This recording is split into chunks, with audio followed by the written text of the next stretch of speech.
In the name of Allah, who is most merciful and beneficent, may be peace, blessing, and mercy of Almighty One God on all of you. This is the next lecture on the Islamic civilization. Today I am talking about Book of Soul, S-O-U-L, Soul. In Arabic we can say Kitab al-Nafs. It's written by and implemented by a great scholar of Muslim Islam, Abu Bakr bin Muhammad bin Yahya ibn Baja. Ibn Baja was born in Spain during the years of 475 to 80 after Hijrah and died in Morocco in 533 after Hijrah, according to 1139 AD. Besides philosophy and mathematics, Ibn Baja was well versed in botany, astronomy, logic, grammar, literature, and music. He was a poet of great merit and also composed music and excelled in playing upon the oud. Ibn Baja wrote several commentaries on Aristotle as well as independent works by astronomy, philosophy, and music. The early sources usually mention him as Al-Wazir al-Hakim, the philosopher prime minister. In English we can say that. Politically, Ibn Baja had gained name and fame having held the post of Wazir, means minister, for two rulers. First it was Saragossa, Spain, which had been annexed by the Almoravids in the year 503, equivalent to 1110, and where their governor Abu Bakr ruled. Thereafter, Ibn Baja was appointed to the highest post of the Wazir, mean minister, by the ruler Yahya, which he held for 20 years. According to Ibn Khaldun, Ibn Baja was as great as Ibn Rushd in the west, and Farabi and Ibn Sina in the east. Ibn Baja, originally Arabic writings have survived in a compendium which was edited and transcribed by his pupil Ibn Imam and in the few Hebrew translations. His philosophical thought is reflected in treatise on the unison of intellect with the man and regime of solitary. The most celebrated and the more complete of his work which he survived is the Book of Soul, Kitab al-Nafs, a philosophical treatise on psychology which influences later scholars including Ibn Rushd. Ibn Baja exercised great influence on contemporary thinkers Ibn Tufail and Ibn Rushd in particular and the Latin scholars of the Middle Ages in general. His Latinized name, Avempes, it was given by the Latin name, Avempes, was popular among the Hebrew and Latin scholars in those days. His treatise, the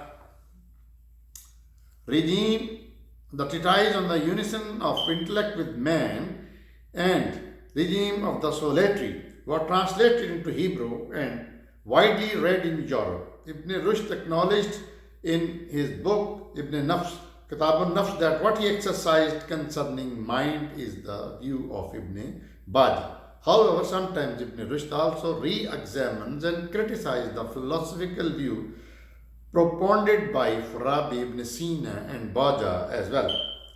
The text of Kitab al-Nafs or Book of Soul was originally complete, but later on Ibn Baja's friend and disciple Al-Wazir Abu al-Hasan thought, through whom his writings have survived, lost a few pages from the end of the book.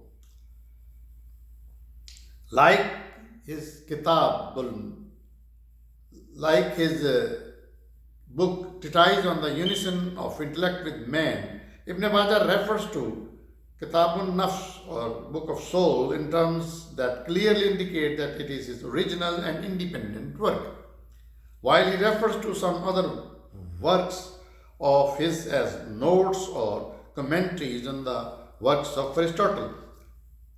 In this book, Ibn Bajjah has given his exposition of the nature of the soul under 11 chapters, each of which is intended to explain a specific dimension of it.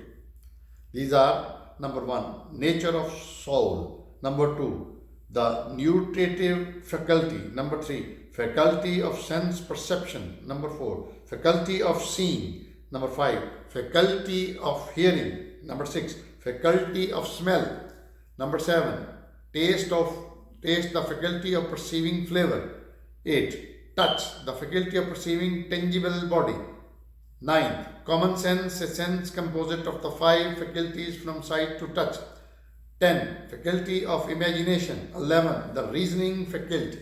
These are the 11 chapters.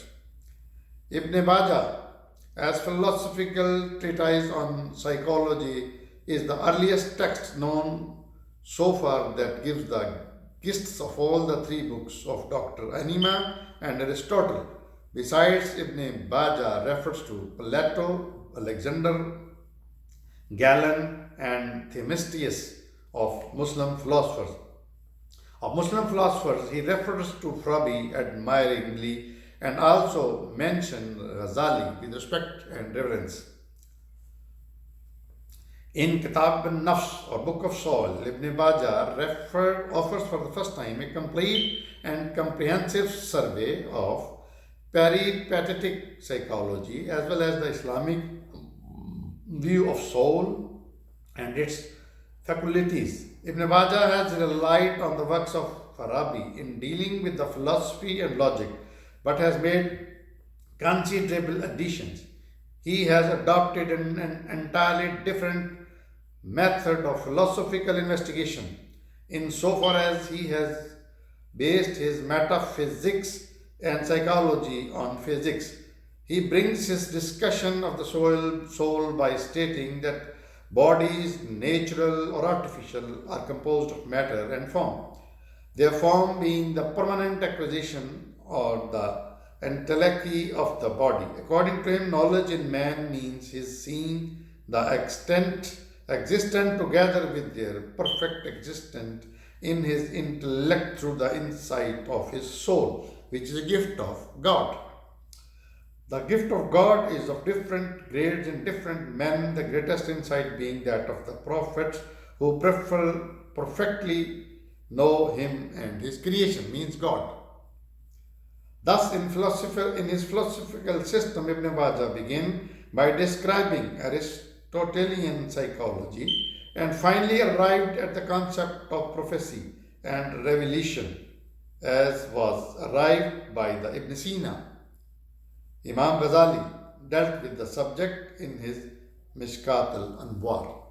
So, my friends, this was about soul, and the author was Ibn Bajjah, and the name was Book of Soul, in which he explained in old ancient times what is soul and how it happens, its faculties and all these things, and he learned all these things from Quran and with the help of Islamic colleagues and Greek, Latin scholars like Aristotle, Plato and other things. Please keep watching my channel, Dr. Abu Abdullah. We will see you next time in the new chapter on Islamic civilization. Keep on watching my channel. Thank you.